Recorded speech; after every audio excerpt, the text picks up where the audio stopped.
Now, as the focus of terrorism shifts from the Middle East and foreign fighters return to Southeast Asia, Singapore's Defence Minister Ng Eng Hen says the region must expect an increase in terrorist activity. He was speaking after the ASEAN Defence Ministers Meeting in Thailand today. Whether it's a number of people radicalized in individual ASEAN countries, including Singapore, our numbers have gone up, including the number of networks that we have to monitor, including the chatter on internet and other platforms about terrorism sympathizers, as well as likely plots, whether it's in the networks that are formed, whether it's an availability of procurement of weapons for terrorist activities. All this have gone up. And for more, May Wong joins us live from Bangkok. Good evening, May. Dr. Ng also called for the region's militaries to work together more closely. What details do you have on this?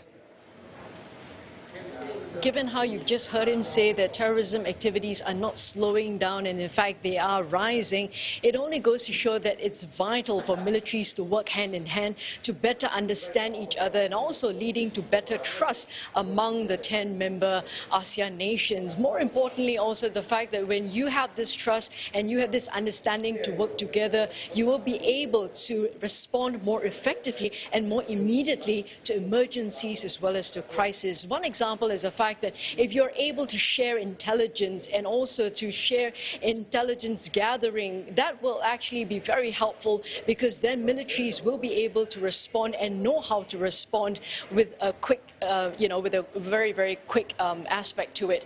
But also, on the other hand, it's not just about responding with, for example, the hardware, the use of might, but more importantly also is the fact that they are having to learn new methods to deal with the kind of changing challenges when it comes to terrorism, for example. And that's the reason why Singapore, for example, has built up Safety City. It's this sprawling area where they are allowing military soldiers to train in those facilities in order to better understand this kind of an urban situation. And terrorism is no longer seen in, for example, the rural areas, but more so in the brick and mortar world that we're living in today. And that's the reason why Dr. Ng was also mentioning about the fact that such facilities will allow militaries from different countries, and Singapore is encouraging the member nations to go over to this Safety City in Singapore to allow them to train, in order to also allow them to step up on their capabilities and abilities, and also to interact with each other, so that on one front you will understand how each other is thinking and also be able then to cooperate and collaborate much better. So, May, what were some of the other key takeaways from today's ASEAN Defence Ministers meeting then? Well, this is the 13th ASEAN Defence Ministers meeting held here in Bangkok.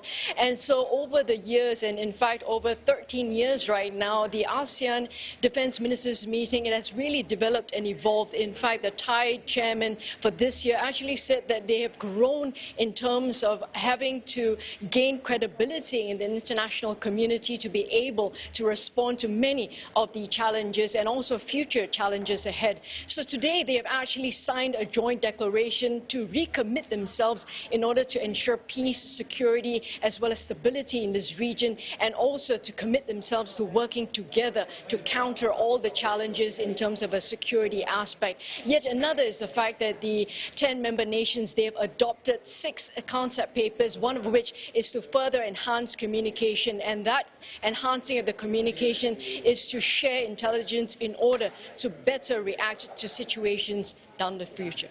All right, thanks, May, for that. May Wong speaking to us from Bangkok.